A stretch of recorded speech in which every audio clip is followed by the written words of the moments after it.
So we got ourselves in a bit of a gnarly situation. We went for a dinghy ride.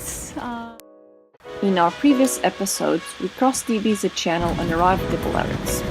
We experienced life at anchor for the first time and all the stress of being at anchor during a small storm. The days after the storm, although not so windy and stressful, they were still not a slice of paradise, and only Ella seemed to appreciate being outside in the cold. But soon enough, the weather changed again and rain poured down. As Anna always says, there's no pink and blue jobs on the boat, so she's out washing the decks in the rain. And meanwhile, puppy dog, he is having a snooze downstairs, enjoying the insides. Once the rain finally stopped, we found ourselves surrounded by jellyfish. They seemed to have been blown into our anchorage by the storm and surrounded us by the hundreds. We were, however, quite puzzled regarding their sighting, because as far as we know, they are common in warm waters, and one thing we were sure, the waters here were far from being warm. We managed to gently catch a few jellyfish with a big bucket for a close inspection and further investigation with Uncle Google. What we learned was that this species of jellyfish, the Pelagia nautiluca, is quite common in warm waters such as the Mediterranean Sea, and apparently they glow in the dark. But we didn't keep them long and returned them to the sea within minutes. We were still not sure if they were really dangerous or not. Just like they suddenly appeared, they also disappeared. On our last night at Cala la Llonga, our friends from Talisman, who we met in Cartagena, showed up for one last get-together before their journey to Greece. It was a cold night that converted into a misty morning. The sight of the fog rising from the water was breathtaking. But it was time to move to our next anchorage, this time in Formentera. Okay, so we've arrived in Formentera and we've taken up an anchorage. We know there's some bad weather coming because we have clouds on the horizon starting to arrive.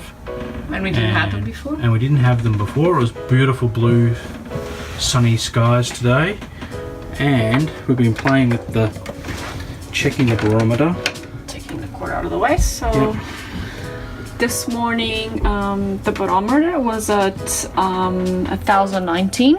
Maybe what, at 7 a.m., 8 a.m., not Move sure. your finger out so everyone can see. Yeah. Yeah. So this one here, which was where we marked 1020. Almost 1020. This was at 7 a.m., 8 a.m., more or less. Yeah. And it is now in here, which is roughly 1005.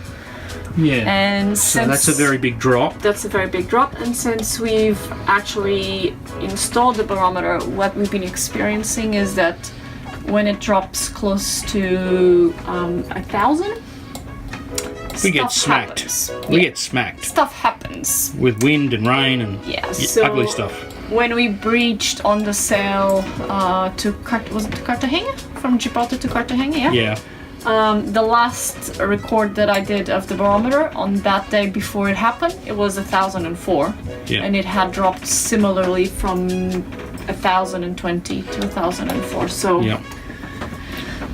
let's see what next hours bring us. Well, part of the precautionary stuff we've done, we've extended our anchor by another 10 metres, put an extra 10 metres of chain. Yeah. And I checked, I took the paddle board and I kind of stick my head in the water and check the anchor. It's nicely buried. It doesn't look like there's any rocks nearby. It looks like it's sand pretty much everywhere. No Posidonia seaweed. No. It looks like so. We're safe. The only problem we have is we're kind of on a lee shore, in as much as for now we're okay, but there's going to be some rocks. If the wind turns, and it likely might, we might end up kind of backing onto this series of cliff faces. We've got plenty of distance to them, but we're going to watch it and monitor it. We're pretty confident with our Mantis anchor that we have. It certainly held us well the last few days when we've had some really strong winds, and we're nicely dug in, and we'll see what happens. So we've been anchored here pretty much most of the day. We got here about lunchtime, and it's now 8 p.m. And these guys have decided they're going to anchor real close to us. We know the wind's going to go around, and we're going to be pretty much facing, the back of the boat will be facing the rocks over there. And when it does, they're going to go around as well. And we just think they might be a bit close. There's another one. And we have another boat to the other side of us, a little one, who's just arrived also, who tried to take up a mooring ball that he broke. Is not a mooring ball. That he broke, that has now gone out to sea. Not a mooring can't ball. see it anymore, but it's out there somewhere. It's the day after. We just checked the barometer again. We're now roughly at 1,010. We had a pretty rough early morning. We are now facing the cliffs. We had at least one boat that dragged during the early hours of the morning. I saw them leave.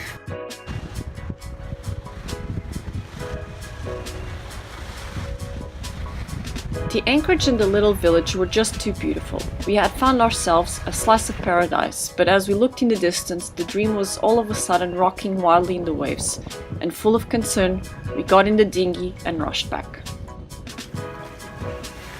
So we got ourselves in a bit of a gnarly situation. We went for a dinghy ride maybe 2 hours ago.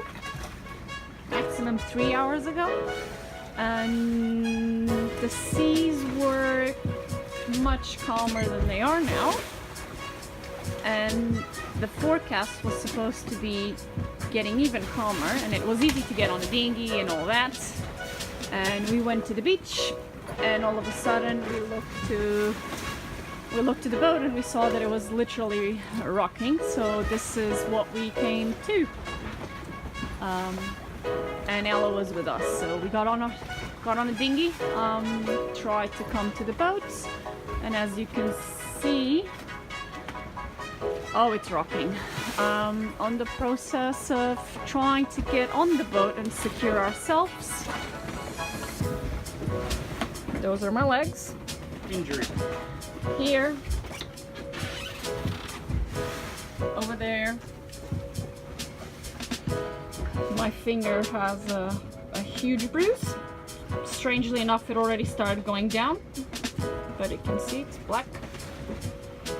And My legs are okay, they're a bit grazed. yeah, John managed to stay in the dinghy, trying to secure it to the platform while I tried to jump, although I did fly instead. I almost fell in between the dinghy and the platform, and then I managed to somehow get the dog safe and sound without much of a problem. The problem was just ourselves, so we're now here sitting and waiting for it to calm down to get the dinghy inside and enjoy.